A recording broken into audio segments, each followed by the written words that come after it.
normal está reducida. Sabemos que hasta 40 es casi asintomático, pero de acuerdo a eso ustedes clasifiquen. Mira, no me pongan insuficiencia cardíaca como diagnóstico, por favor. Clasifiquen en relación a la gravedad, a la clase funcional o a la evolución. Entonces, para todos los efectos estamos hablando de la insuficiencia cardíaca sistólica o de fracción de eyección reducida.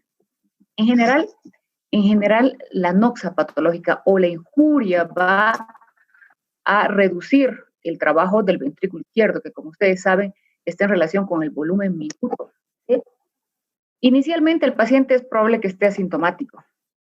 ¿Pero por qué asintomático? Entonces, hay una mala función y es ahí donde el paciente empieza a tener algunas alteraciones hemodinámicas que condicionan un remodelamiento del ventrículo izquierdo. Hay células hipertróficas que tratan de compensar esta falla del volumen minuto, que no está en relación al aparato contráctil. Son células miocárdicas grandes, pero el aparato contráctil es el mismo. Por tanto, la falla es en la contractibilidad.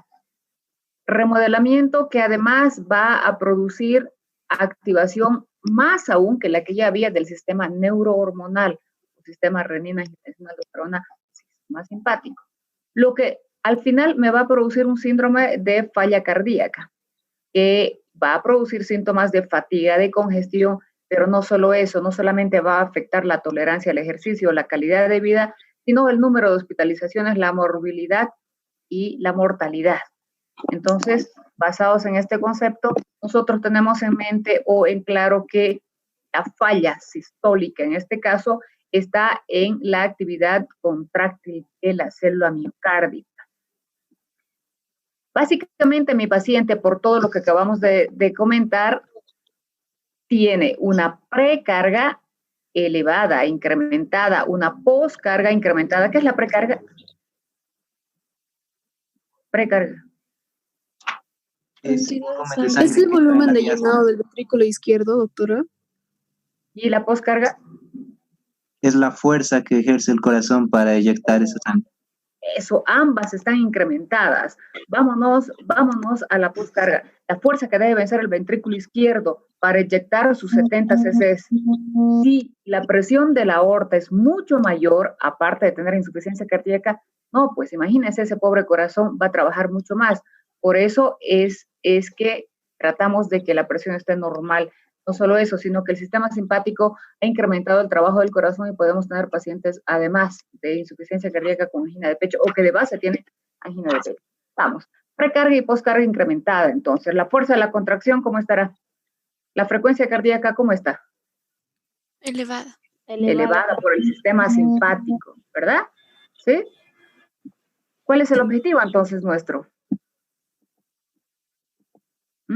Tenemos un corazón que está en falla, el corazón como bomba está en falla, el volumen minuto no es capaz de producir un riego adecuado a todos los órganos, por tanto hay una actividad del sistema renina-angiotensina, ya hemos dicho precarga y poscarga, y un exceso de volumen. Vamos a pensar esto. Nosotros tenemos 70 cc en el ventrículo izquierdo, ¿verdad? Y la frecuencia cardíaca es más o menos 60, 65, 70, para otros 80. 7 por 7, 49, 5 litros es nuestro gasto cardíaco. Vámonos a un paciente con insuficiencia cardíaca. ¿Cuánto tiene de frecuencia cardíaca promedio? ¿Más, menos?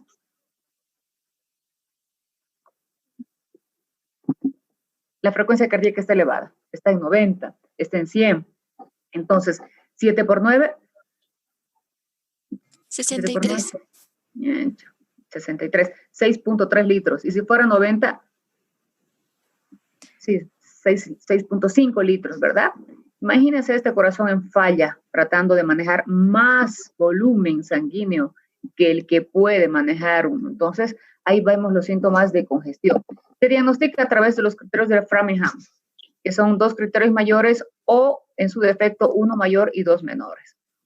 El cuadro clínico, miren ustedes, un paciente con fracción de eyección de menos de 40 entra dentro de la clasificación de insuficiencia cardíaca con fracción de eyección reducida, o si quieren ustedes sistólica, es lo mismo. Pero puede este paciente no tener síntomas. Cuando hay síntomas de edema ya se trata de una insuficiencia cardíaca congestiva. Está ahí la clasificación funcional en su libro, es la misma, y el estado evolutivo. O sea que yo puedo clasificar a mi paciente con insuficiencia cardíaca sistólica o insuficiencia cardíaca con fracción de eyección reducida, clase funcional 3, si tiene ingurgitación, edema, o si el reposo es incapaz de hacer cualquier actividad porque tiene disnea, entonces una clase funcional 4. Y si la clasificación la voy a hacer en estadios evolutivos, ahí usted A, B, C y D. No lo voy a repetir porque está en sus libros. El algoritmo tampoco, ya lo han leído, pero es necesario hacer una radiografía, laboratorios, electrolitos, función hepática, un electrocardiograma e idealmente una ecocardiografía. Además de esto, yo puedo catalogarla como isquémica si tiene de base una cardiopatía isquémica o cardiopatía hipertensiva, si el remodelamiento que ha tenido ahora es secundario a la hipertensión arterial o miocardiopatía de diferente origen, puede ser viral para afuera, para nosotros valvular, ¿no? O una miocardiopatía por una enfermedad de Chagas, por ejemplo, diferentes maneras. El hecho es que yo voy a catalogar a mi paciente como insuficiencia cardíaca sistólica, si la fracción de eyección es menos de 40, o insuficiencia cardíaca con fracción de eyección reducida, es lo mismo, de etiología isquémica o de etiología hipertensiva, y un estadio C con una clase funcional 3. Esa es la manera de clasificar de manera correcta los casos clínicos. No me pongan insuficiencia cardíaca o no me pongan hipertensión arterial, no. Sé que es una hipertensión, sé que es una insuficiencia cardíaca.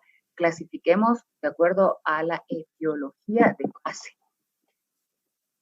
¿Cuál es el objetivo del tratamiento? Ustedes saben que el objetivo del tratamiento puede ser para la enfermedad, como en este caso lo vamos a decir, o para el paciente, ¿sí?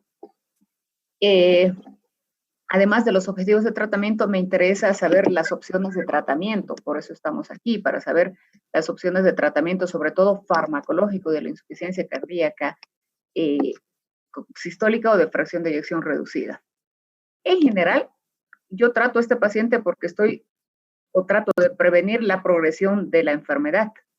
O si está en clase funcional 2, que es asintomático, prevenir la aparición de los síntomas.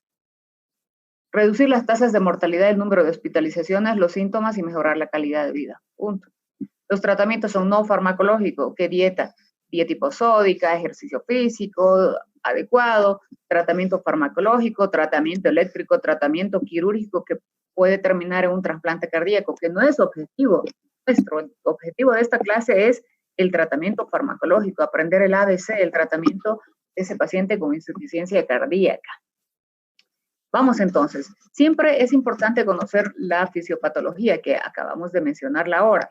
Estamos analizando y hemos visto que el defecto principal de la insuficiencia cardíaca está en el acoplamiento de la excitación-contracción, base, que además a través del sistema barorreflejo me va a condicionar alteraciones en el riñón, en el sistema nervioso simpático, inclusive en el barorreflejo. ¿Cómo así? Sucede que este barorreflejo es demasiado sensible. Puede activarse a presiones de 120 y 80, como si fuese una hipotensión, y liberar catecolaminas. Y hemos hablado del sistema simpático. La angiotensina no solamente me provoca vasoconstricción, la angiotensina me va a producir remodelamiento cardíaco a través de la matriz extracelular. Y esa hipertrofia de las células miocárdicas me desencadena una apoptosis acelerada. O sea que la enfermedad va progresando hasta producir o condicionar la muerte del paciente, que es lo que yo trato de detener y darle calidad de vida a ese paciente, mejorar sus signos y síntomas. ¿Dirigido a qué está? A disminuir la precarga. Precarga, ¿con qué voy a reducir la precarga? Dígame. Vasodilatadores. Vasodilatadores arteriales. Vasodilatadores, ¿venosos o arteriales? Venosos, doctora. Venosos para la precarga y arteriales para la poscarga. Y arteriales para la poscarga. La precarga también la puedo reducir con diuréticos, ¿no? ¿Sí? Sí, por la bulimia. Por supuesto. Sí, ¿verdad? Pero además, puedo reducir ambas con un solo medicamento, IECA, porque la bradicinina me produce una vasodilatación no selectiva de arteria y de vena. Y lo propio, los bloqueantes del receptor de la angiotensina, pero por efecto neto de la angiotensina, sin bradicinina. La frecuencia cardíaca, ¿cómo está? Elevada. Entonces yo voy a tratar de reducir con beta bloqueantes, pero no solamente reducir la frecuencia cardíaca, sino reducir la apoptosis y mejorar la fracción de eyección. Y la contractilidad con inotrópicos positivos o con glucósidos cardíacos y bipiridinas. Afuera ya no se utilizan mucho los glucósidos cardíacos. Nosotros en algunos casos sí los utilizamos. Bien, esto ya lo hemos comentado. Quizás enfocar un poquito en el tratamiento. Yo voy a mejorar el volumen minuto o la función, el gasto cardíaco reducido con inotrópicos positivos como la digoxina. Voy a reducir ese mecanismo activado, hiperactivado del sistema simpático con bloqueantes beta. Y voy a reducir el sistema renina-angiotensina con IECAS o en su defecto, si no se tolera, con ARAS. Además, el efecto de la aldosterona lo puedo bloquear con la espironolactona. No me sirve la amiloride, no me sirve el triamtereno, aunque sean ahorradores de potasio. Me sirve el antagonista de la aldosterona porque además va a bloquear los efectos de la fibrosis endotelial y el remodelamiento cardíaco. Entonces, el fármaco es espironolactona o si hubiese eplerenona con más selectividad. La retención de sodio y agua me va a aliviar los diuréticos. ¿Qué diuréticos? Dependiendo de la congestión. Si es un paciente muy congestionado, entonces voy a usar furosemida, vigilando la presión arterial porque me va a caer la presión arterial. Y si es una edema leve, puedo usar esídico. El remodelamiento cardíaco, entonces, lo voy a evitar con IECAS o con antagonistas de la aldosterona. Mis objetivos, ya lo hemos dicho, son mejorar la sobrevida, la tolerancia al ejercicio, la calidad de vida de ese paciente que vuelva a su actividad laboral, disminuir la morbilidad, las alteraciones del sistema renina-angiotensina-aldosterona, la progresión de la enfermedad y el alivio de los síntomas.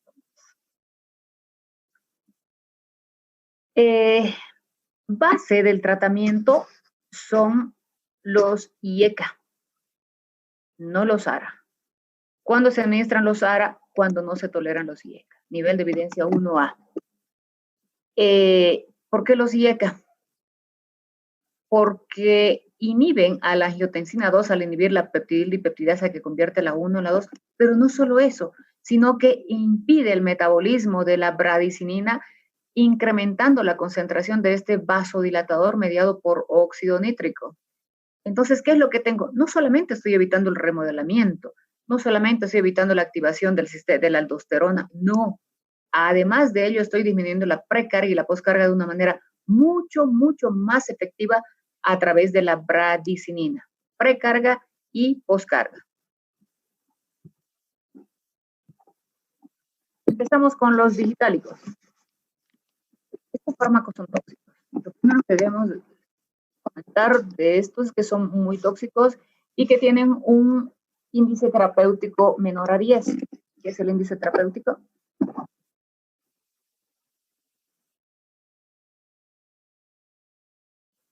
Índice terapéutico. Ay, muchachos, eso lo vimos en farmacocinética. Vamos. ¿Es el techo que no hay que pasar en la dosis, más o menos? El margen de seguridad. ¿Perdón? ¿El margen de seguridad? Es un margen de seguridad, pero es un índice entre el número de veces que tú puedes dar la dosis usual hasta manifestar toxicidad en el paciente o efectos adversos, no solamente toxicidad, efectos adversos. Entonces, un fármaco seguro tiene un índice terapéutico mayor a 10, es decir, 10 veces la dosis hasta provocar efectos adversos. Los digitálicos no son fármacos seguros. Lo primero que tienen que saber es eso. Provienen de plantas naturales como la mayor parte de los fármacos. Digitalis lanata, Digitalis purpurea. De la que vamos a hablar deriva de la Digitalis lanata, es la digoxina. Esta es la estructura química de la digoxina. Y recuerden que tiene un anillo de lactona, ¿ya? Un anillo de lactona para los efectos adversos. Es un anillo esteroidal. La liposolubilidad de la digoxina es intermedia, una biodisponibilidad oral muy buena. Generalmente hablamos de un promedio de 30 a 40 de fármacos y su biodisponibilidad oral por el efecto del metabolismo hepático o efecto de primer paso. Lo primero es que tiene una biodisponibilidad oral alta. Lo segundo, 40 horas de subida media. ¿Esto es bueno o es malo?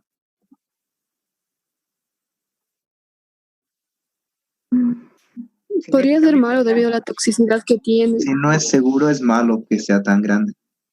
Independientemente de la toxicidad, significa que el efecto de la digoxina se va a observar después de 4 vidas medias, aún se mantiene, o sea, 4 por 4, 16, 160 horas. 160 horas. ¿Cuántos días son eso? 6 días. ¿Me entienden? Casi 6 días. Uno, por un lado. Y por otro lado, es el tiempo de latencia que yo debo esperar para que manifieste su efecto. Su efecto. Entonces, en algunos medicamentos, inclusive de la digoxina antes, lo que se hace es administrar una dosis de carga para saturar todos los receptores y manifestar antes los efectos.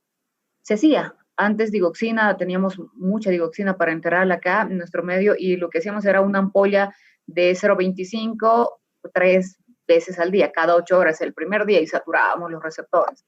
Y teníamos, inclusive su libro, después lo van a leer, una concentración de 0,12, 0,14 como normal, o 1,4 si quieren, como depende de los miligramos o microgramos. Entonces, estas concentraciones a través de un estudio DIC se han observado que inclusive así normales, catalogadas como normales, ya eran tóxicas. A partir de aquellos que ya no se hace dosis de carga, ya no se saturan los receptores y se utiliza la digoxina una vez al día por vía oral. La fijación de las proteínas, muy poco unida a las proteínas, o sea, puede ser desplazada, ¿verdad? 20 a 40%. Y una eliminación renal en un 60%. ¿Qué quiero decir? Pues es un fármaco inseguro y además se elimina por vía renal. Lo primero que tienes que fijarte es su eliminación renal para evitar la toxicidad. Y un volumen de distribución bajito. Bajo. Este gráfico es de unas 3 o 4 ediciones anteriores, pero me quedo con esta, porque es mucho, mucho más didáctico. Van a volver a leer su libro y van a ver, es mucho más bonito, colores, más anatómico, lo que quieran, pero no es muy didáctico. Lo que hace la digoxina es bloquear la sodio-potasio ATPasa. Potasio que ingresa y el sodio que se desplaza, ¿verdad? Bloquea sodio-potasio. Y contra gradiente de concentración evita el egreso del calcio. Entonces, ¿dónde hay más calcio?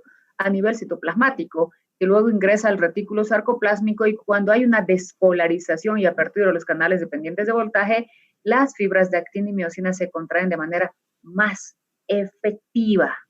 Eso es lo que conseguimos con la digoxina. ¿Sí? Ahora, ¿qué sucede si el sodio no sale, el calcio no sale y el potasio no ingresa? ¿Cómo está el voltaje a nivel intra? Va a estar menos negativo de lo que son. Eso. Más positivo o si quieren menos negativo. Por tanto, un menor estímulo es capaz de producir un latido que puede ser arrítmico. Este fármaco es proarrítmico.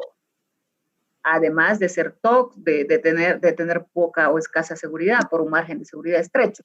Entonces, bloquea la sodio-potasio ATPasa, un incremento del sodio, actúa también sobre el intercambiador sodio-calcio contra gradiente de concentración, provocando un incremento de este último, que me produce un aumento de la fuerza de la contracción. Perfecto, es lo que esperaba.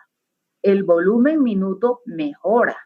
Sin embargo, esa acumulación de calcio me va a dar lugar a postpotenciales tardíos que me condiciona un efecto tóxico arritmógeno dentro del paciente. ¿Qué más? Que este receptor sodio-potasio ATPasa compite con el potasio. Lo tienen que saber. Si yo le doy 0,25 miligramos de digoxina a este paciente y tiene un potasio de 3,5, 3,8, o sea, lo normal 3,5, 4,5 mil equivalentes por litro, esto es así. voy a especular un poquito, pero para que tengan la idea. 50% de los receptores están ocupados por el potasio y 50% de los otros receptores por la digoxina. Perfecto. Eso es lo que hemos calculado para la dosis. ¿Qué sucede si no pido electrolitos o de pronto el paciente tiene cualquier evento, vómitos, diarrea y el potasio baja y es 2.5?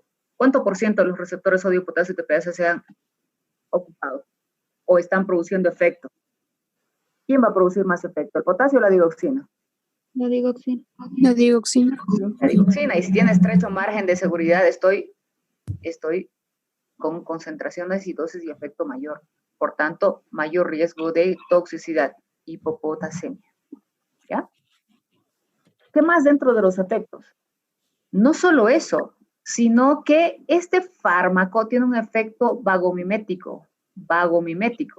Recordemos los receptores. ¿Dónde hay en el corazón? ¿Qué estructuras tienen más receptores muscarínicos? Las aurículas.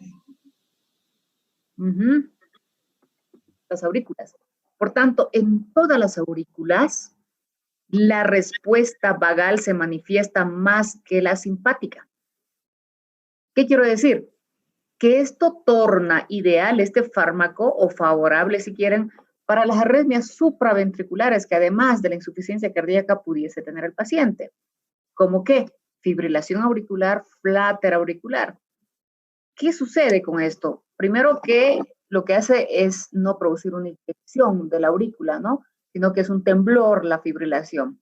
Pero no solo eso, las frecuencias que se manejan en el primer caso de fibrilación y en el segundo de flutter son de 150, 180, 200, hasta 300 inclusive en el flutter. Eso me provoca una respuesta ventricular por la conducción hacia el ventrículo y torna al paciente hemodinámicamente inestable. ¿Qué es lo que está haciendo la digoxina? Evita que el estímulo arritmógeno de la aurícula pase al ventrículo. O sea, que este latido va dando círculos y se queda en la aurícula. Perfecto, porque no se altera la hemodinamia del paciente. Está estable hemodinámicamente. No solamente eso, sino que al mejorar el volumen minuto, el flujo hacia el riñón como es mejor. Por tanto, va a inactivar al sistema renina, angiotensina, aldosterona. Y lógicamente, al tener un efecto muscarínico, vagomimético, el efecto simpático decrece. ¿Está claro? ¿Alguna pregunta hasta acá? Pregunta.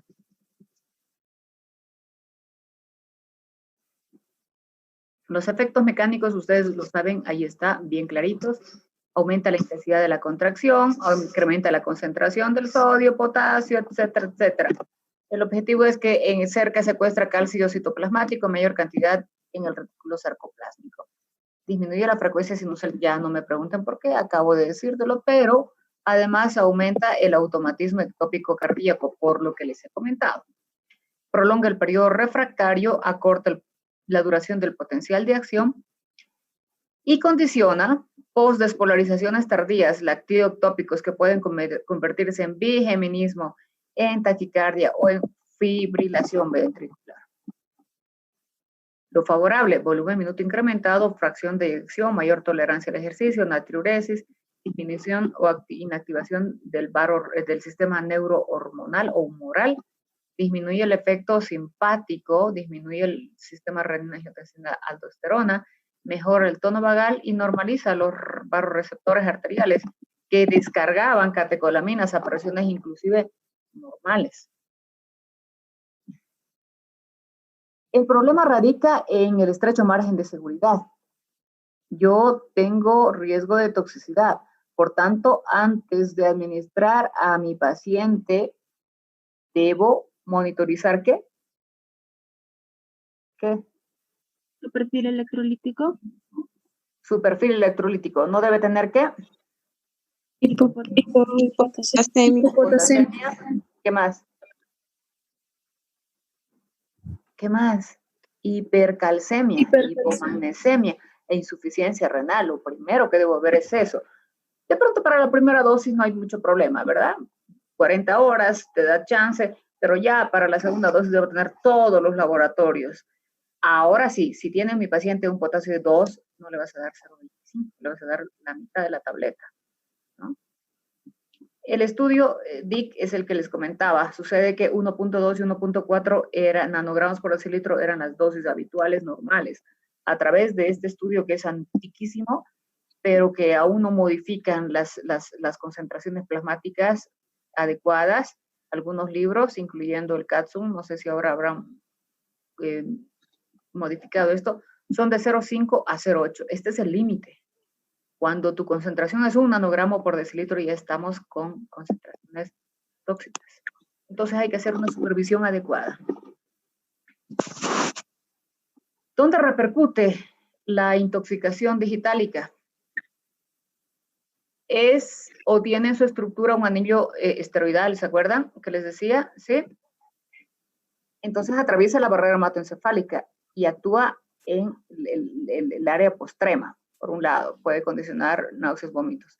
Pero donde repercute hemodinámicamente es en el corazón. El paciente desmejora potencialmente, o sea, es manifiesta la evolución desfavorable por las arritmias ventriculares o supraventriculares, porque pudiese haber un bloqueo auriculoventricular, porque en el electrocardiograma patognomónicamente aparece esto, que es una cubeta digitálica por depresión del segmento ST. Puede ocurrir también un acortamiento de QT, una prolongación del intervalo PR. Sin embargo, si no lo estás monitorizando a tu paciente, es difícil de ver. Clínicamente, lo único que va a manifestar es un agravamiento de su enfermedad. Las extracardíacas es muy sensible, muy sensible. Ustedes saben que tenemos receptor sodio-potasio ATPase en todo el organismo, pero son sensibles a las concentraciones terapéuticas. No nos olvidemos que cuando hay toxicidad es un poquito más. Los receptores sodio-potasio ATPase gastrointestinales. Por tanto, mi paciente precozmente va a manifestar anorexia, náuseas, vómitos, diarrea y dolor abdominal. ¿Sí? Es importante tomar en cuenta que todo paciente que recibe digoxina y tiene náuseas, vómitos, diarrea y dolor abdominal puede estar intoxicado mientras no se demuestre lo contrario. Es una alerta que tú tienes y que te van a llevar a pedir afuera concentraciones plasmáticas de digoxina. En nuestro medio, no, pero por lo menos creatinina, potasio, calcio, magnesio, es lo que tendrías que pedir. Les decía que tiene estructura esteroidal, por tanto atraviesa la barrera hematoencefálica y me puede producir a ese nivel algunas alteraciones en la percepción de los colores, aparte de la zona quimiorreceptora o gatillante de los vómitos. Puede haber alteraciones como cefalea, fatiga, alteraciones psiquiátricas y a largo plazo, las endócrinas. ¿Basadas en qué? En la estructura esteroidal y en la imposibilidad de la unión de la testosterona a sus receptores. Por tanto, era más común antes, todos los pacientes que recibían digoxina, y yo me acuerdo cuando llevaba semiología, tenían ginecomastia por hiperestrogenismo y además podía tener galactorrea. Las interacciones potasio, calcio, magnesio se las acabo de comentar, no lo vamos a volver a hacer. ¿Cuál es el tratamiento? El tratamiento ideal es anticuerpos, son FAP, se llaman antidigoxina. Sucede que se los hacía grosso modo, ¿no? A las ovejitas agarran y le ponen digoxina y ellos forman anticuerpos. Entonces, esto se liofiliza y vienen frascos. Lógicamente, tú tienes que tener una concentración plasmática y una curva para saber a qué concentración cuánto le vas a dar. Esto es lo ideal, esto es lo específico, esto es lo más adecuado. Nosotros no lo tenemos. Tampoco podemos medir las concentraciones plasmáticas de la digoxina. Entonces, lo primero que nosotros todos deben hacer es suprimir la digoxina si hay toxicidad y administrar potasio, por lo que les acabo de comentar, porque es competitivo con el receptor. Si ustedes administran potasio, el efecto de la digoxina va a reducirse. Sin embargo, la vida media de la digoxina es 40 horas. Por tanto, aunque ya estemos suprimiendo y administrando potasio que va a reducir el efecto, no tengo el anticuerpo específico antidigoxina, ¿no? Entonces, debo tratar los efectos manifiestos de la toxicidad. Si es una taquiarritmia, le daré lidocaína, o si es un bloqueo, una cardioversión, o una taquicardia ventricular, si está monitorizado ese paciente porque me he dado cuenta que estaba intoxicado. Si hay una bradicardia, atropina un marcapaso temporal. En 5 días esa arritmia va a resolverse. Está monitorizado el paciente. Y al final hay que determinar cuál fue la causa que me condujo a la toxicidad en relación a los 4 aspectos. ¿Hasta acá dudas?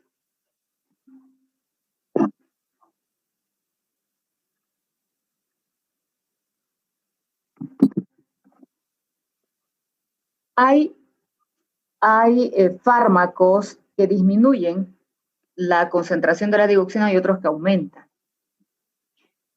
Hay que tomar en cuenta sobre todo las que aumentan. En realidad las dos, pero básicamente por la toxicidad hay que hacer énfasis en las que aumentan, ¿verdad? Hay un porcentaje de la digoxina que es metabolizado por las bacterias intestinales. ¿Eso lo dice su libro? ¿Sí? No, doctora. Ya. Hay un porcentaje que es metabolizado por las bacterias intestinales y que está dentro de la dosis ya terapéutica, catalogado. Sucede que puede ocurrir que algún paciente que está en uso de digoxina tiene algún problema gastrointestinal y como la ciprofloxacina, por decirlo, es un medicamento, no selecciona las bacterias patógenas, va a actuar sobre todo el equilibrio de la flora microbiana. Va a matar a las anaerobias, a las enterobacterias, gram negativas, gram positivas, y va a afectar a estas bacterias intestinales que metabolizaban una parte del medicamento. Al no existir esas bacterias saprófitas, la concentración de la digoxina incrementa. ¿Sí? Se incrementa. Eso puede ser un factor de toxicidad. Otro, los anticolinérgicos disminuyen la motilidad y actúan también a nivel del esfínter. Ese tiempo de contacto entre el intestino y la pared puede promover una mayor absorción de la digoxina e incrementar la toxicidad. Por el metabolismo hepático, ese 40% el omeprazol puede también incrementar. Una falla en la eliminación renal y los IECAS, la amiodarona sobre todo es un factor condicionante, la quinidina, los bloqueantes de los canales de calcio pueden interactuar. De las alteraciones electrolíticas ya las hemos comentado. Y finalmente, la unión a las proteínas de la digoxina es muy bajita. Por tanto, los fármacos que tienen una unión mayor al 70, 80, 90% fácilmente van a desplazar a la digoxina de la unión a las proteínas. ¿Cuáles? Por ejemplo, anticoagulantes orales 99% de unión a las proteínas, clofibrato, antidiabéticos orales, sulfonilúreas 90-80%, fenitoína. Y los que disminuyen la digoxinemia, neomicina, por ejemplo, porque fenobarbital, fenitoína, este último, fenobarbital, fenitoína son, metabolizan a través de las citocromas P450, inductores enzimáticos se llaman. Y los que aclaran la velocidad de eliminación renal, hidralacina, nitroprusiato.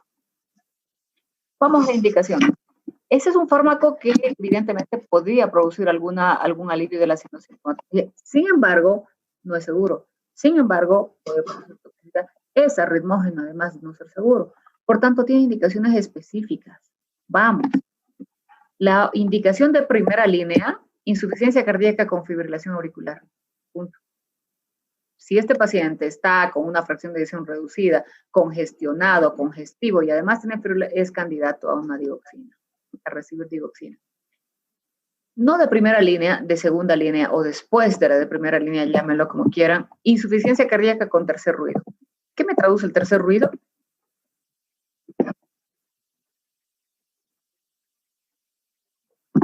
¿Qué traduce el tercer ruido?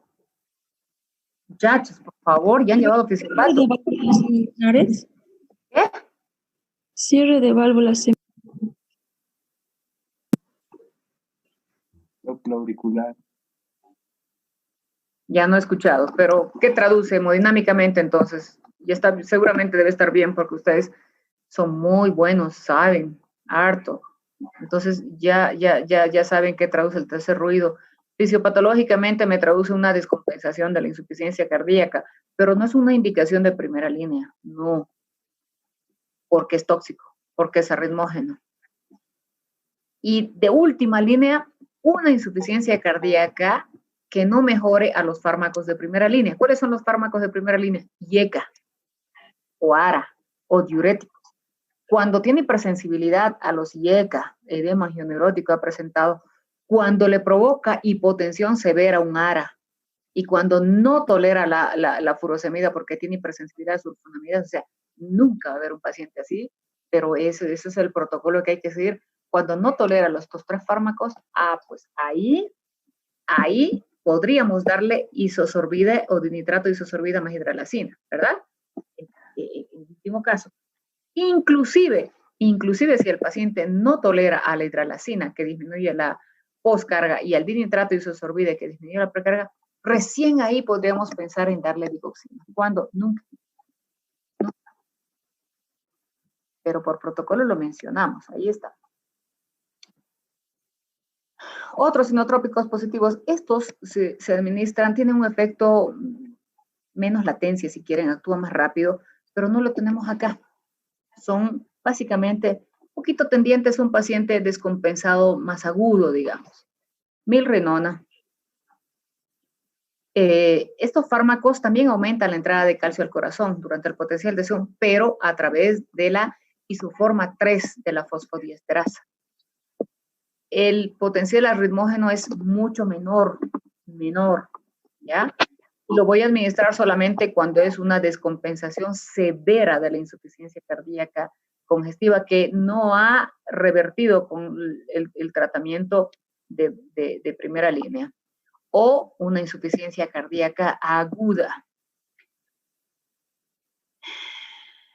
¿Qué efectos adversos tiene? Trombocitopenia y hepatotoxicidad, por eso ya no hay namrinona, solo hay milrinona. Ya. El objetivo es igual, aumentar el volumen latido, volumen minuto, disminuir la presión pulmonar, disminuir la resistencia vascular periférica y mejorar la fracción de eyección. ¿Cuánto mejora? 14%. Mucho mejor, mucho más rápido. Otros sinotrópicos positivos. En función de su uso, si quieren, o de la eficacia, dobutamina.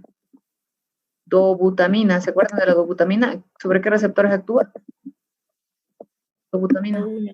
Beta 1. Receptores beta 1. Beta 1 es un selectivo beta 1 del corazón, pero es una molécula estereoisomérica, ¿verdad? Estereoisomérica quiral, tiene alfa 1R y alfa 1S.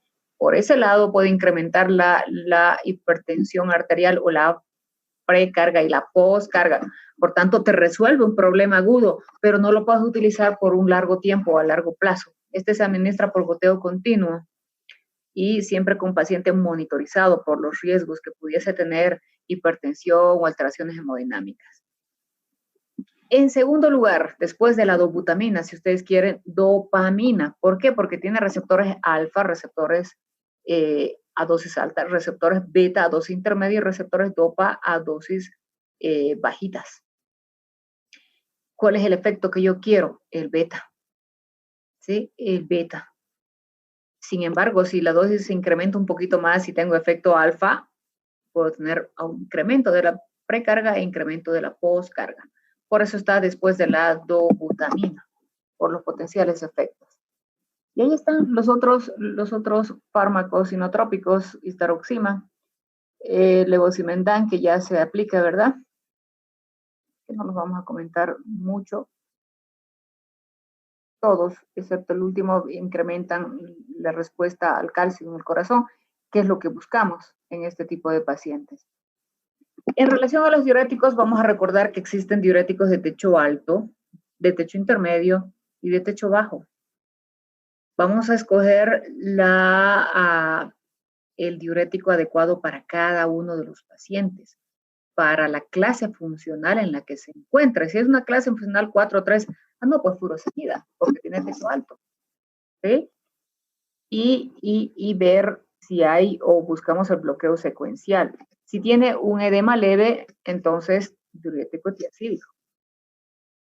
En ambos casos se puede sinergizar no solo por bloqueo secuencial de la nefrona con espironolactona, sino porque además evita la fibrosis endotelial, el remodelamiento cardíaco y la muerte súbita, porque reduce los niveles de la aldosterona que están relacionados con aquello.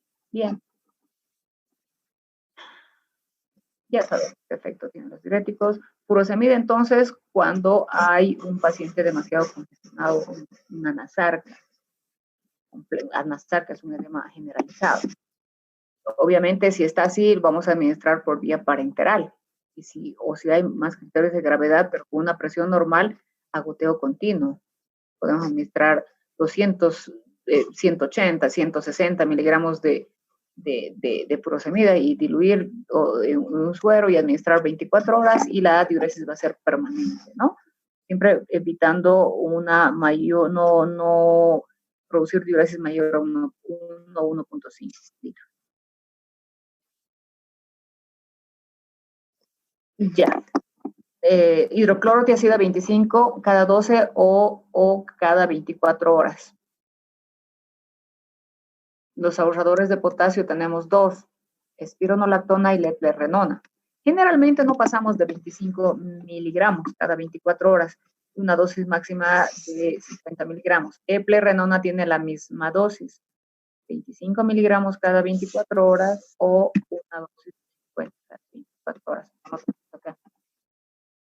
En relación a eso, yo no sé, muchachos, cuando ustedes escogen sus prototipos, seguramente ustedes han investigado un vademecum boliviano. Porque sucede que me ponen prototipo eplerenona. ¿Pero dónde si no hay en Bolivia? ¿Dónde si no hay en Bolivia? Y me ponen el nombre comercial, digamos, de la eplerenona. ¿De dónde se han sacado eso? Los nombres comerciales son diferentes en cada país, ¿ya? Por ejemplo, ahora se me viene un nombre del carvedilol, Blocar, pero no esperen comprar Blocar en Colombia o en Chile, porque eso es de una empresa nuestra boliviana, Vago. Entonces me ponen nombres de Perú, me ponen nombres de Colombia. Para empezar, en el prototipo no debe existir nombre comercial, porque eso te da un riesgo o sea, los visitadores médicos te pueden hablar muchas cosas, pero están vendiendo su producto. El médico es quien define y nunca, por lo menos si está trabajando en una institución pública, nunca va a dar un nombre comercial. Siempre usamos genérico porque analizamos costo, beneficio, riesgo, es lo ideal. Pero también ese nombre genérico debe estar respaldado por criterios de cinéticos y dinámicos similares a la molécula original. ¿Sí? Entonces traten de ponerme prototipos que existen en Bolivia, nuestros fármacos, y no me pongan nombre comercial. El único nombre comercial que puede ser internacional es la molécula original, la que se descubrió. Pues esa puede existir en todo el mundo, porque por cierto lapso de tiempo ellos tienen el monopolio de comercializar. Pero ya después los genéricos ya no. Muy bien. Doctora, disculpe, tengo una pregunta. Dime. Al elegir el prototipo de medicamento, digamos, al buscar furosemida, encuentras como de 10 o 15 laboratorios diferentes y cada uno viene con comprimidos, digamos, unos con más miligramos que otros, unos de 20, otros de 40. Entonces, ¿cómo podría elegir? Lo que pasa es que tu tableta para adultos es de 40 y la ampolla para adultos es de 20 miligramos por cada cc. Viene por 0,5 cc porque viene 2 mililitros. Pero para el pediátrico viene de 10 cc. ¿Entiendes? Y para la tabletita para el pediátrico viene, esa es dosis pediátrica, pero para el adulto nosotros manejamos 40 miligramos, que podemos darle 1 a 2 veces al día. ¿Sí? Dosis pediátricas, no varía la dosis. Si yo te digo espironolactona o hidroclorotiazida, 25 miligramos cada 12 horas o cada 24 horas, con una máxima de 50 cada 24 horas. Punto, esa es la dosis. Pero no estoy hablando de dosis pediátricas. De hecho, algunos medicamentos no se necesitan. Es una misma dosis. Es una misma dosis. Ahora, varía un poquito. Cuando hablamos de dislipidemia, les voy a hablar de dosis diferentes a las de su libro, porque hay excipientes en más o menos cantidad. Entonces, ahí sí, por fenofibrato, bezafibrato, por ejemplo, varía un poquito. Nosotros utilizamos otras dosis. Ahí te acepto, pero en todos los diuréticos es la misma dosis, a todo nivel. Ya. Está bien, Entonces, gracias, doctora. espironolactona, una vez al día. Eplerenona donde exista. Obviamente es mejor la eplerenona porque tiene también estructura esteroidal la espironolactona y va a ir a unirse a los receptores de la testosterona y obviamente la testosterona al no ocupar sus resultados me va a producir a largo plazo las molestias que sabemos ya de la espironolactona, los efectos adversos que conocemos. Lo que no ocurre con la eplerenona, porque su estructura es mucho más selectiva y no ocupa otro receptor que el de la aldosterona. Hasta que tengamos eplerenona, nosotros utilizamos espironolactona.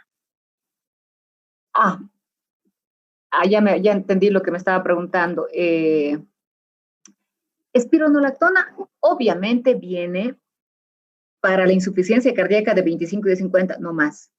Pero ocurre, como les dije en el capítulo de diuréticos, que para producir por esa falta de selectividad un androgenismo en una mujer que tiene vellos a nivel del labio superior, a nivel del cuello, a nivel de la línea umbilical media, ese hiperandrogenismo se puede bloquear con este fármaco que al no ser selectivo requiere dosis altas, 100 miligramos cada día. O aquel paciente cirrótico que tiene hipertensión portal o por la propia cirrosis y el aldosteronismo secundario que tiene por la presión de la porta, ese se va a tratar con dosis de espironolactona de 100 miligramos, de 200 cada día. Por eso he puesto esto. Esta dosis es de la insuficiencia cardíaca.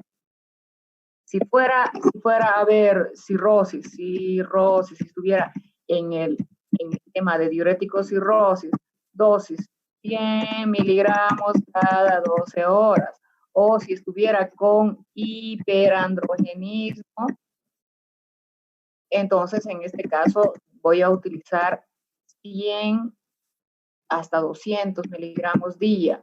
Y si tuviera un aldosteronismo primario, no, pues en este caso puedo llegar hasta dosis 400 miligramos, ¿me entiendes? Lo que me preguntó, ¿quién me preguntó? Esas son dosis para otras patologías de este mismo medicamento, espironolactona, ¿ya? Pero para la insuficiencia cardíaca, por eso he puesto insuficiencia cardíaca, esas son las dosis. ¿Por qué las dosis son tan altas en el hiperandrogenismo? Porque no es un fármaco selectivo, porque ha sido creada para antagonizar a la aldosterona y ahora yo lo estoy usando para antagonizar a la testosterona de fuente suprarrenal. ¿Sí? ¿Se entendió? ¿Ahora sí está más claro? Sí, doctora, gracias. Ya. Entonces, cirrosis es el mejor fármaco para cirrosis, pero nunca le voy a dar menos de 100. Jamás. Esta dosis de 25 no le hace nada a ese paciente que tiene aldosteronismo secundario. Y peor, en el primario, antes de operar ese tumor productor de aldosterona, yo debo utilizar hasta 400 miligramos de espironolactona. Pero esas son dosis para otra patología. ¿Por qué utilizo espironolactona y no amilorida y no tramtereno? Porque estoy bloqueando a la aldosterona. Y esta aldosterona, aparte del edema, aparte de aumento de la precarga, me produce arritmias. ¿Por qué arritmias y muerte súbita? ¿Por qué arritmias? ¿Qué tiene que ver la aldosterona?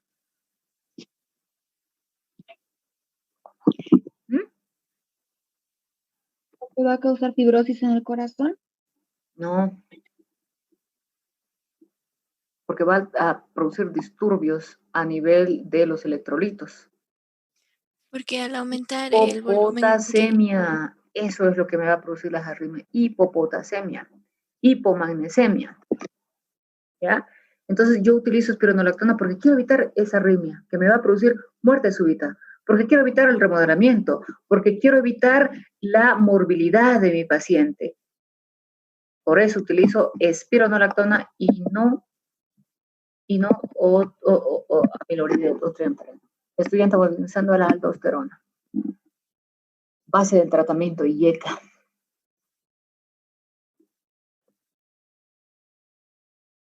De los IECA 2 tenemos acá, igual acá ponen captopril. ¿Por qué ponen captopril? Costo, beneficio, riesgo. ¿Por qué ponen captopril como medicamento prototipo? Hábleme todos los que me han puesto captopril. Mi sospecha, ¿ya? Mi sospecha. O mejor, ustedes díganme, ¿por qué ponen captopril? Muchachos. Vamos.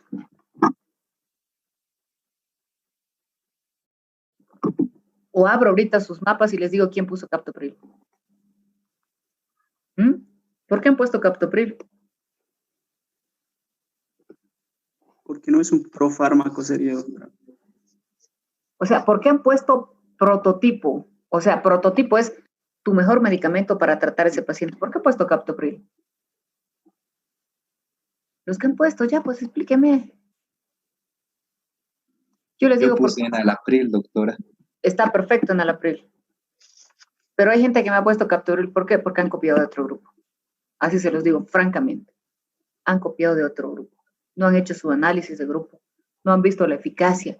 No han visto todos los detalles, perfil farmacológico, eficacia y seguridad. Primero, porque este produce más efectos adversos. Segundo, porque si lo hubiese, se debe administrar 3 veces al día. Por tanto, la adherencia es pésima. Además, no hay. 2 fármacos, enalapril, para escoger como prototipo, y lisinopril. ¿Cuál es la diferencia? Ya esto se lo voy a comentar superficial porque ya lo hemos visto antes. El enalapril requiere 2 veces de administración día. Quien lo da una vez al día no prescribe bien. Pero a favor es que es una molécula que yo la encuentro con nombre genérico. Por tanto, el costo va a ser bajo. Obviamente, ya les he dicho genérico más bioequivalencia. Es lo ideal. Bioequivalencia. Eso me respalda de que esa molécula genérica es igual a la original. Lamentablemente en nuestro medio muy pocos medicamentos genéricos tienen bioequivalencia, pero eso es lo que se tiene que hacer. En lisinopril, mucho mejor. ¿Por qué? Porque se administra una vez al día, ¿sí? Porque mejora la adherencia al paciente, es más seguro, tiene menos riesgo de tos seca, aunque tiene riesgo porque también actúa sobre el mecanismo de la bradicina. Pero no puede ser prototipo, aunque no está mal que me ponga lisinopril, porque solo viene como molécula original. Digo, perdón, como nombre comercial. Entonces, todos los nombres comerciales son mucho más caros. ¿Sí? Pero no está mal. Solamente que tienen que saber que es más elevado el costo. Si el paciente puede, bueno, podrá comprarse, pero en los seguros y en los hospitales del Estado solo tenemos enalapril. Ya, ¿me entienden cómo se realiza el prototipo? Después vamos a hacer un comentario. Ya no voy a hablar mucho de los IECA, ya se los he comentado al principio. Yo no solamente voy a bloquear a la angiotensina por la peptidildipeptidasa, que convierte a la 1 a la 2, no solamente eso, por similitud con la inhibición del sistema quinina-quininógeno, yo voy a bloquear el metabolismo de la bradicinina y por tanto tengo mediado por el óxido nítrico, por las prostaglandinas, una potente vasodilatación que me reduce rápidamente la precarga y la poscarga, por eso que estos son mejores fármacos. ¿Sí? Entonces me reduce la precarga, me reduce la poscarga, me reduce los síntomas congestivos porque mejora además el volumen minuto porque tiene que vencer menos presión ese ventrículo izquierdo enfermo y además está disminuyendo hasta el tamaño del corazón rápidamente por los síntomas congestivos de la precarga. No me produce remodelamiento cardíaco porque la angiotensina estimula la producción de matriz extracelular que me regula a la alta las integrinas y que me produce remodelamiento cardíaco. Además que reduce la poscarga, ¿verdad? De los 3, entonces ustedes quédense con enalapril, no captopril y solo se ha puesto por esto, miren ustedes, cada 8 horas, 2 horas antes o después de los alimentos hay que administrarlo. ¿Por qué? Porque hay alteraciones de la biodisponibilidad. Ay, por favor, no me ponga más captopril. 2 veces me han puesto en insuficiencia cardíaca y en hipertensión arterial. ¿Por qué uso yecas?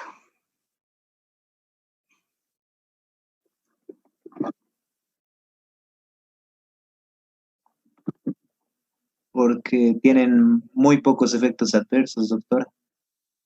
En relación a efectos adversos, tiene más efectos adversos que los ARA. Cuando es hipertensión, ustedes escojan mejor un ARA. Va a estar más seguro su paciente. No hay mejor que el ARA, aunque sea un poquito más caro, pero hay genérico, el losartán. Pero cuando es insuficiencia cardíaca, yo me tengo que arriesgar un IECA. ¿Por qué? Porque me reduce la precarga y la postcarga bradicinina. Potente vasodilatación. Pero esa bradicinina me puede determinar más efectos adversos. ¿Cuáles, por ejemplo? Tos seca, angioedema, broncoconstricción. ¿Sí? Shock por hipotensión, porque es un potente vasodilatador. Pero mi paciente de pronto puede tener un día, ya les dije a ustedes, una hemorragia digestiva alta o una diarrea abundante con vómitos, gastroenteritis, y si no sabe que se puede choquear y no toma ese día su medicamento, pues sí va a estar en emergencia con un shock por hipotensión o de vasodilatación. Entonces, en relación a efectos adversos, esto tiene más efectos adversos que los ARA. Por eso, de entrada, hipertensión arterial, si quieren usar, mejor usar. De entrada, insuficiencia cardíaca, mejor IECA. No hay mejor. Los otros, los ensayos clínicos me han mostrado que nada más es no el concepto de no inferioridad, pero nunca ha sido mejor. Hay controversias, sí las hay. Harto para leer. Reduce, además de la precarga y postcarga de manera rápida por la bradicinina, la masa del ventrículo izquierdo, porque inhibe a la matriz extracelular. Reduce a nivel presináptico la estimulación simpática y restaura el consumo y demanda de oxígeno, menos riesgo de angina. Además, evita la disfunción endotelial, tiene efecto antihipertensivo, mejora la fibrinólisis endógena, el tono arterial. En el paciente infartado inhibe la remodelación y es uno de los 2 que modifica la progresión de la evolución de la insuficiencia cardíaca. Digoxina no lo hace, los diuréticos empeoran. Este sí, por tanto, secundariamente aumenta la sobrevida y disminuye el número de hospitalizaciones. Por tanto, debe existir digoxina prescrita en todas las fases. Fase 1, fase 2, fase 3 y fase 4. Aunque los ensayos clínicos dicen de la fase 2 a la 4. Inclusive los asintomáticos con fracción de eyección de menos de 40 hay que darles. ¿Para qué? Para que no se remodele, para que no haya cardiomegalia, para que no evolucione su enfermedad. Nivel de evidencia 1A en insuficiencia cardíaca sistólica. Lo mismo. He encontrado en sus prototipos indicaciones de los IECA, insuficiencia cardíaca diastólica. Muéstrenme su nivel de evidencia en la diastólica. No hay. Disfunción sistólica, entonces, de la clase funcional 2 a la 4. Todos los pacientes deben recibir. ¿Y cómo prescribo? Por el efecto potente vasodilatador debe empezar con dosis bajitas, 2.5 cada 12 horas, hasta llegar a 20 miligramos, porque los ensayos clínicos me dicen que voy a inhibir el efecto tisular de la angiotensina, que es la que me va a producir la inhibición del remodelamiento con 20 miligramos. ¿Sí? Y si no, pero es más fácil 5 miligramos una sola vez al día porque dura 24 horas y me quedo con una sola tableta. Tolera más el paciente al lisinopril. Pero si uno le produce tos, también le va a producir el otro tos. Las contraindicaciones en el embarazo, porque ya los he comentado tanto que ya no lo vamos a volver a hacer. Hipersensibilidad. Hay ese edema angioneurótico de Quincke, que es un edema a nivel de los labios, o un rash también. Porque los pacientes con insuficiencia renal tienen un flujo renal disminuido que depende de la renina. No le puedo dar al paciente que tiene una creatinina, antes decíamos 3, ahora decimos 2, o un filtrado glomerular menor de 30 mililitros minuto. Pero no solo porque podría empeorar la función renal, porque está relacionado con la renina y el flujo renal, no solo por eso, sino que puede producir, además de un decremento en la función renal, más de lo que ya está, hiperpotasemia. ¿Sí? Esta es la clave de la contraindicación. Contraindicado en hipovolemia. Ojo con los pacientes con hiperreninemia, como los monorrenos, o como la estenosis de la arteria renal bilateral, ellos tienen una función límite de su riñón porque manteniendo la renina alta, el flujo sanguíneo es así, está compensado, digamos. Pero si yo a este paciente no lo he estudiado bien y le doy IECA, voy a dañar ese riñón. Por eso está contraindicado. No en el asma, porque un porcentaje de los pacientes que es bajo, pero por riesgo, me puede producir tos seca y broncoconstricción. Puede empeorar el cuadro, desencadenar cuadro agudo. Y las interacciones medicamentosas con el potasio, y no solamente con el potasio, sino con los AINES, porque parte de la función del IECA está mediado por las prostaglandinas. ¿Cuándo los hará? Solamente cuando no se tolera un IECA, ¿ya? Muy bien. Beta bloqueantes. ¿Hasta acá alguna duda? Disculpe, doctora, yo tengo una duda. Dime. En el libro dice que los inhibidores de la enzima convertidora de angiotensina no pueden reemplazar a la digoxina en pacientes que ya reciben esta. ¿Por qué? A ver, mi paciente está recibiendo 5 años de digoxina. Él tiene fibrilación auricular y bueno, ya es una fibrilación auricular crónica. Le estoy dando digoxina. ¿Qué sucede si tú agarras y le quitas la digoxina y le das IECA? ¿Qué va a pasar? Lo vas a descompensar. Porque los IECA no actúan sobre la función cardiovascular, lo que sí está haciendo la digoxina. Entonces, si tu paciente recibía digoxina por la insuficiencia cardíaca, nada más, aunque no tenía tercer ruido y le prescribieron mala digoxina, tienes que mantener hasta que el IECA vaya actuando. Y si tu paciente, o sea, quitar poquito a poco. Y si tu paciente es un paciente con fibrilación auricular, probablemente no se lo quite, sino que vaya reduciendo la dosis. En el otro caso debería quitarse, pero paulatinamente, progresivamente, porque parte de la compensación de ese paciente, o sea, el que esté sin síntomas de congestión, de edema, de ingurgitación, es debido a la digoxina. Lo que tú vas a hacer al descontinuarle rápidamente es descompensar a ese paciente. No se puede. ¿Está claro? Sí, doctora, muchas gracias. El otro mejora el volumen minuto. Los IECA no mejoran el volumen minuto. A la larga pueden de alguna manera mejorar, pero en 3 meses, en 2 meses. Lo único que va a hacer es reducir la precarga y la poscarga y evitar el remodelamiento cardíaco. Nada más. ¿Cómo te ayudarías? Quizás un poquito, usando un poco de diuréticos al disminuir la dosis de la digoxina, pero no se le puede quitar de la noche a la mañana a un paciente que esté usando digoxina. Y nunca se lo vas a quitar al paciente que tiene fibrilación auricular, porque está supliendo esa actividad de la aurícula derecha con la digoxina al incrementar el volumen minuto. Recuerdan que el paciente... ¿Alguna otra duda? Oye, muchachos, 1 hora y 12 minutos yo hablando y hablando y hablando aquí. En realidad estamos volviendo a hacer una teórica que ya les he dicho no es el objetivo. Pero bueno, las clases virtuales nos quitan demasiado. Recuerdan que el paciente tenía, por un mecanismo de compensación, un sistema simpático muy activo que liberaba catecolaminas, que inicialmente podía compensar al paciente y que después, por la internalización de los receptores como mecanismo de resistencia, si quieren, había menos respuesta a los beta bloqueantes, pero que el trabajo del corazón era alto y que podría incrementar o aumentar la incidencia de isquemia, de angina, de arritmias además. Entonces, estos pacientes se benefician de beta bloqueantes por aquello, pero no de todos los beta bloqueantes. No, por favor, como en ese caso que les di, no le den propranolol a ese paciente con insuficiencia cardíaca sistólica, no le den atenolol, no le den, la betalol, no le den, no.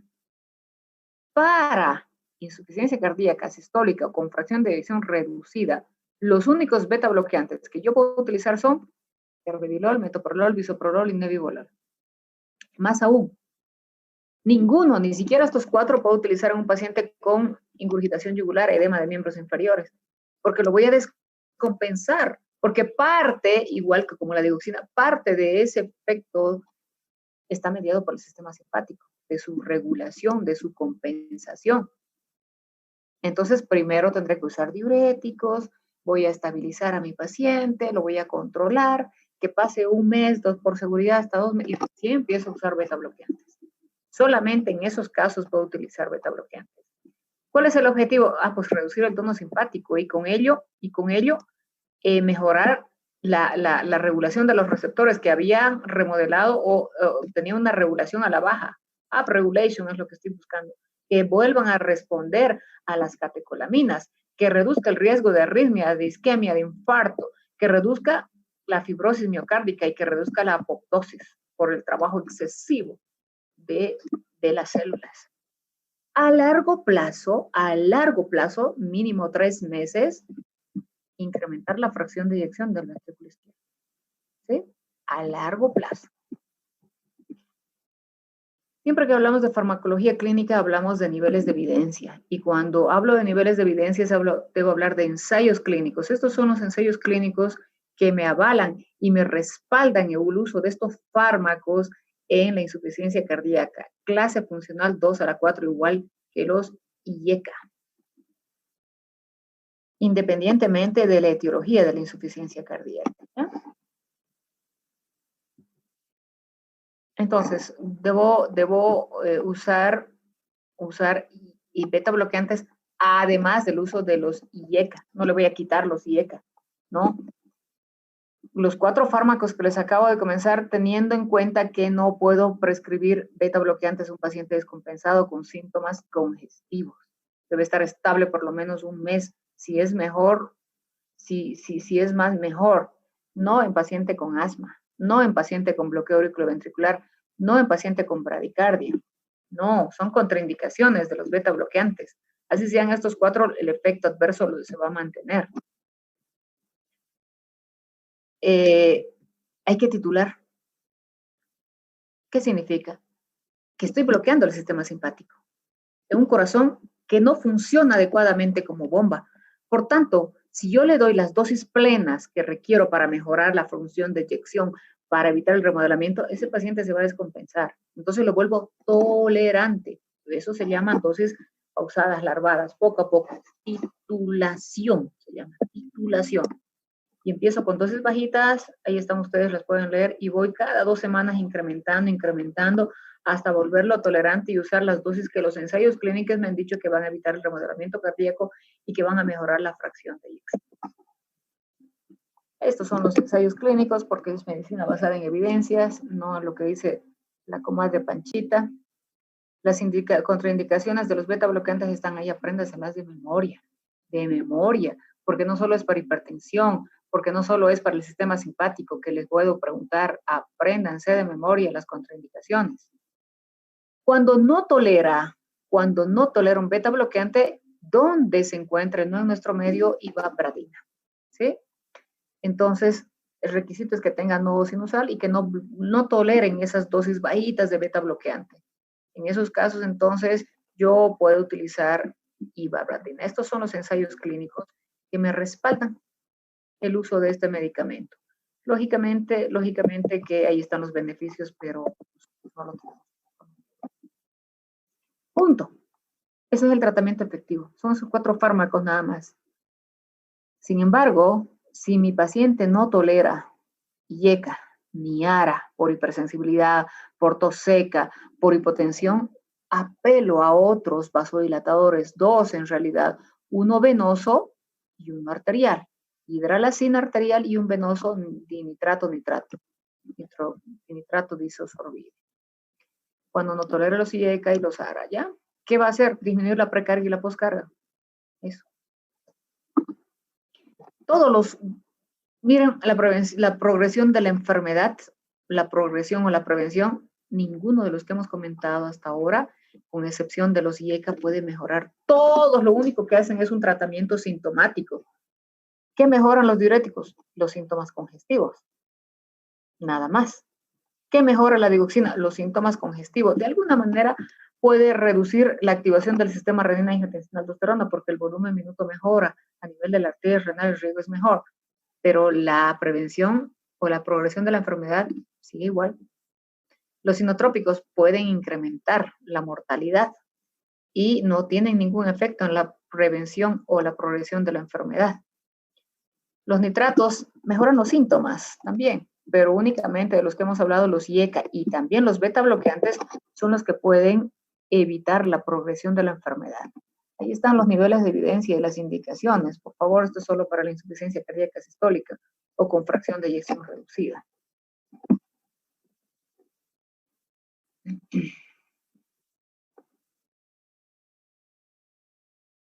Ahí está lo que acabamos de comentar. Entonces, IECA-WARA de entrada, beta bloqueantes cuando el paciente ya esté estable. Si este tiene síntomas congestivos, voy a usar diuréticos o furosemida o hidroclorotiazida, pero siempre espironolactona.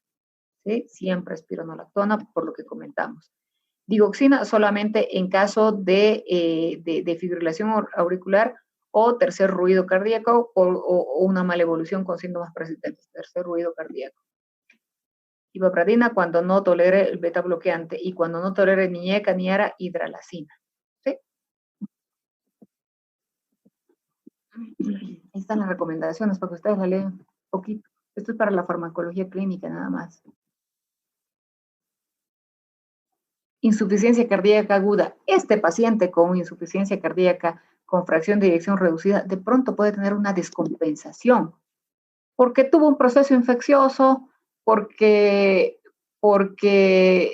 tuvo una hemorragia digestiva alta y una anemia y se descompensó, o porque tiene un edema agudo de pulmón, o porque hizo una crisis hipertensiva, ¿sí? Cualquiera de esas cosas pueden descompensar a mi paciente con insuficiencia cardíaca con fracción de eyección baja, o en este caso, una miocardiopatía viral que desencadene ahora una insuficiencia cardíaca aguda o un infarto agudo de miocardio. En este caso, en la insuficiencia cardíaca aguda, priman otro grupo de fármacos.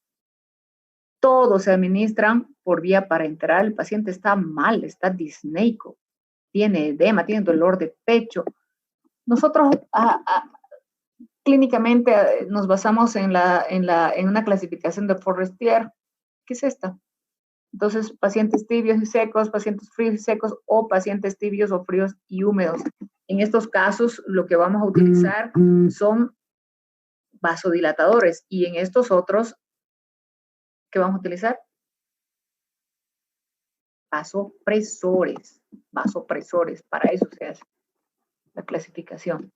Bueno, lea un poquito ahí los disturbios que puede, la fisiopatología es una descompensación aguda, básicamente la base de lo que hemos comentado se mantiene, pero además puede haber hipoperfusión, una pésima distribución de volumen y una alteración hemodinámica aguda que pone en riesgo la vida del paciente. Por tanto, mi conducta debe ser inmediata, con fármacos que actúen de manera inmediata, no puede esperar minutos u horas. Por tanto, los fármacos se van a administrar por vía parenteral. El paciente probablemente esté en terapia intermedia o en terapia intensiva, bien monitorizado, electrocardiogramas, el horario, etcétera, etcétera, etcétera. Si hay sobrecarga, si es un edema agudo de pulmón, ¿qué es lo que primero debo administrar? Furosemida. Después de pronto morfina, pero furosemida de entrada es un edema agudo de pulmón por vía parenteral o a goteo continuo. Si están secos, necesitan vasodilatadores para disminuir la precarga y la postcarga y mejorar la función del corazón. En tanto que si mis pacientes necesitan por alteración hemodinámica inotrópicos, lo voy a hacer con dobutamina o dopamina, o si está muy grave es norepinefrina o epinefrina. Se administra también milrinona y levosimendan. Básicamente lo que ustedes tienen que saber reconocer es un fármaco que disminuye la precarga o la postcarga, vasodilatadores o fármacos que aumenten la presión en este paciente que tiene shock cardiogénico. La insuficiencia cardíaca aguda no la trata un médico general. Por tanto, para mí no es un objetivo aprender a tratar la insuficiencia cardíaca aguda, sí la tienes que conocer como empeoramiento de la congestiva o como causa de alguna descompensación súbita y saber cuándo utilizar un vasodilatador y cuándo utilizar un vasopresor. Ahí se las doy las dosis y cuál es el medicamento que se administra en bolo y cuál es el medicamento que se administra en infusión, pero no se lo voy a preguntar. Porque si ustedes ven mis objetivos de clase, no está conocer. De pronto tienes que saber cuáles son vasopresores y cuáles son los vasodilatadores, pero no te voy a preguntar dosis ni manejo. Sí te voy a preguntar probablemente dosis o un manejo muy detallado de un IECA, muy detallado de un beta bloqueante, los efectos adversos o de la aldosterona o de la furosemida, pero de estos no. Y bueno, la terapéutica inclusive es molecular de la insuficiencia cardíaca, va más en detalle, pero eso no es objeto de nuestro